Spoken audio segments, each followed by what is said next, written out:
जय हिंद, नमस्कार। उज्जवल भारत के इस नए एपिसोड में मैं संजय चतुर्वेदी आपका हार्दिक अभिनंदन एवं स्वागत करता हूं। साथियों, आज मैं शिक्षा व्यवस्था पर बात करना चाहता हूं, शिक्षकों पर बात करना चाहता हूं। साथियों, आपको पता है कि शिक्षा के साथ भी स्कूलों में व्यक्तित्व निर्माण की भी पाठशाला है।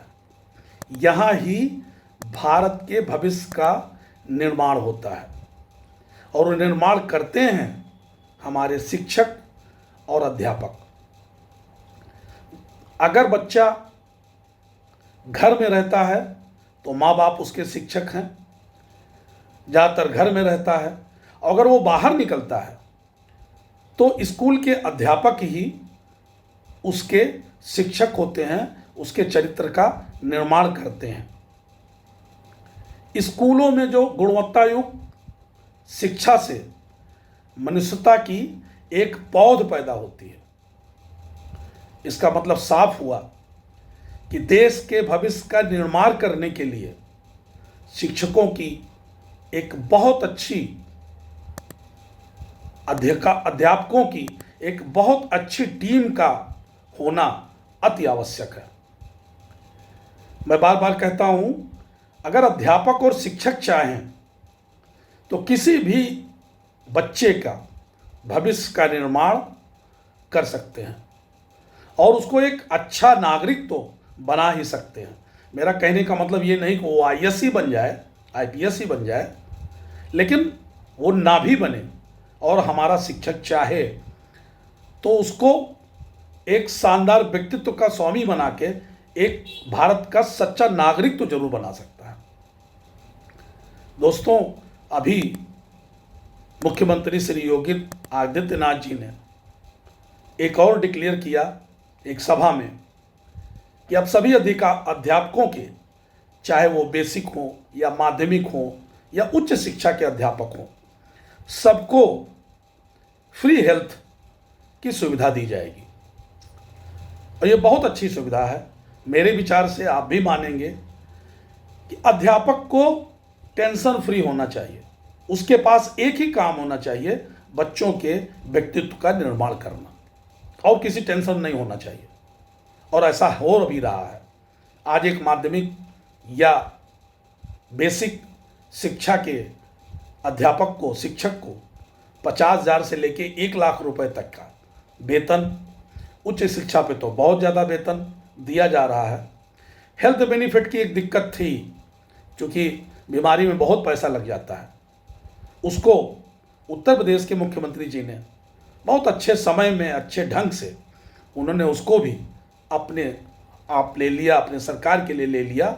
और शिक्षकों को इस भय से भी मुक्ति दे दिया कि आप अगर बीमार पड़ेंगे तो उसका जिम्मेदारी आपकी होगी।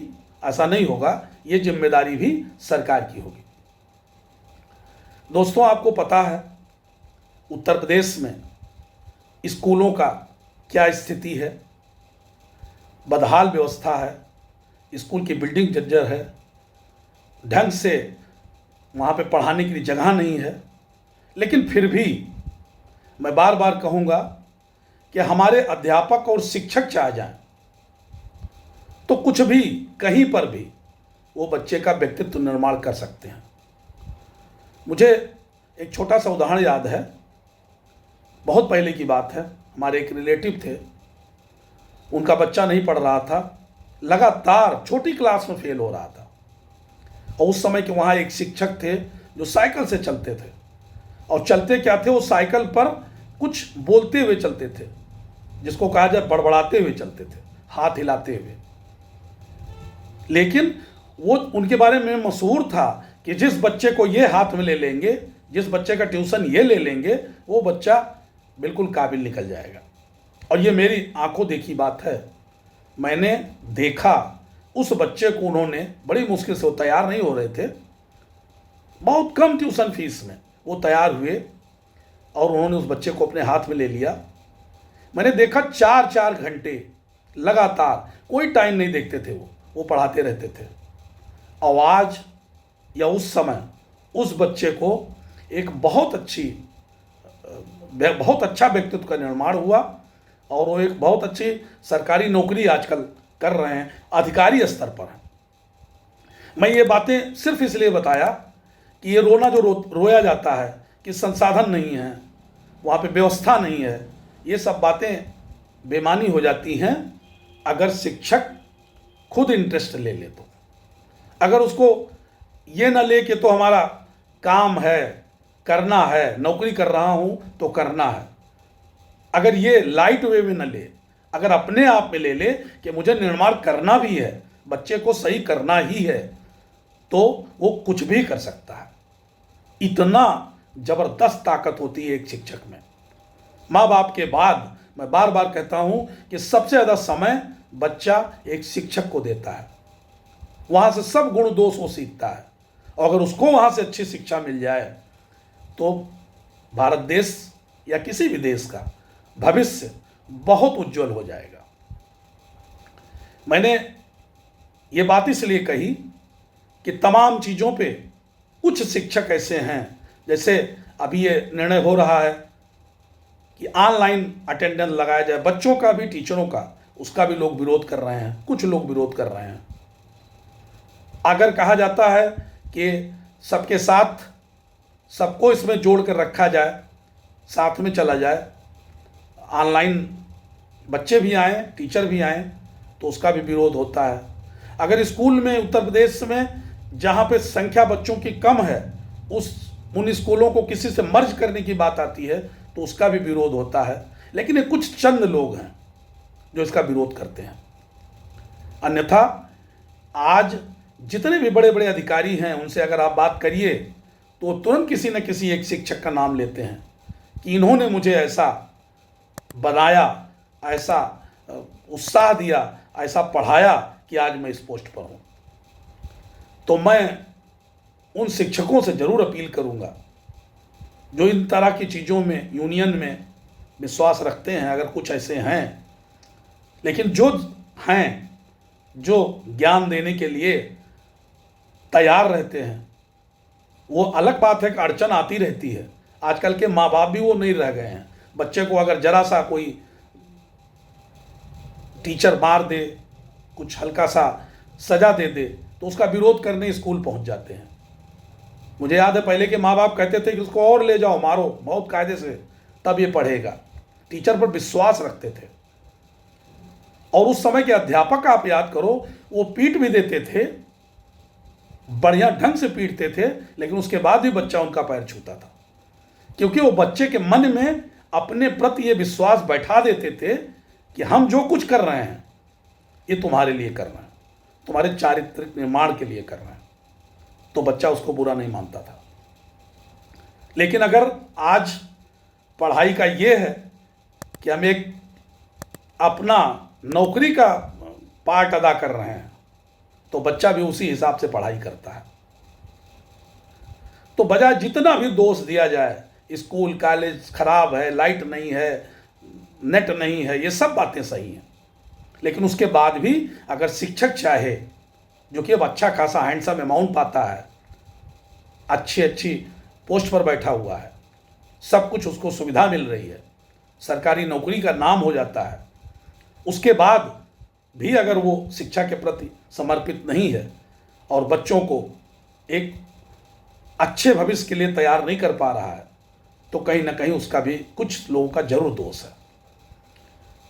मैं प्राइवेट स्कूल की बात करूंगा।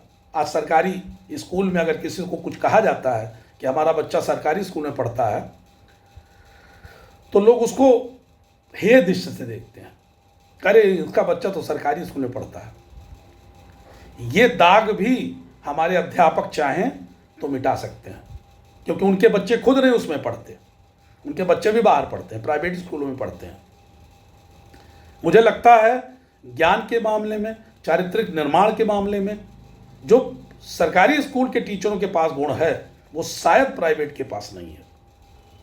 लेकिन फर्क इतना है कि प्राइवेट वाले डर से, उन्हें पता है कि अगर हमारा रिजल्ट खराब होगा, अगर जरा सा भी कोई गड़बड़ी हुई, मैं अब्सेंट बार बार होता रहा, तो मेरी नौकरी चली जाएगी। और यहाँ ये निश्चितता है कि हमारा कुछ नहीं होना है। अगर इस चीज़ को अलग कर दिया जाए तो मुझे लगता है कि जो बड़े बड़े नामी प्राइवेट स्कूल हैं उनसे कहीं अच्छा सरकारी स्कूल के टीचर और अध्यापक हमारे बच्चों को भविष्य निर्माण का एक बहुत बड़ा स्तंभ खड़ा कर सकते हैं। तो मैं इसको ज़्यादा बड़ा न करते हुए सिर्फ सभी अध्यापक और टीचरों को बधाई देता हूं कि सरकार ने उनका सुना। अब आपकी जिम्मेदारी है कि आप उसको अपने बच्चों के ऊपर, अपने जो बच्चे आपके पास आते हैं, आपको अपना मान के आते हैं, जो माँ बाप भेजते हैं आपके पास कि हमारा बच्चे का भविष्य निर्माण हो जाएगा, उस पर पूरी तरीके से केंद्रित हो जाइए। और मुझे पूरा विश्वास है कि अगर हमारे अध्यापक गण इस बात को मान लें कि हमें बच्चे को सही करके ही भेजना है, तो ऐसा कोई पैदा नहीं हुआ जो बच्चे का भविष्य न बना सके।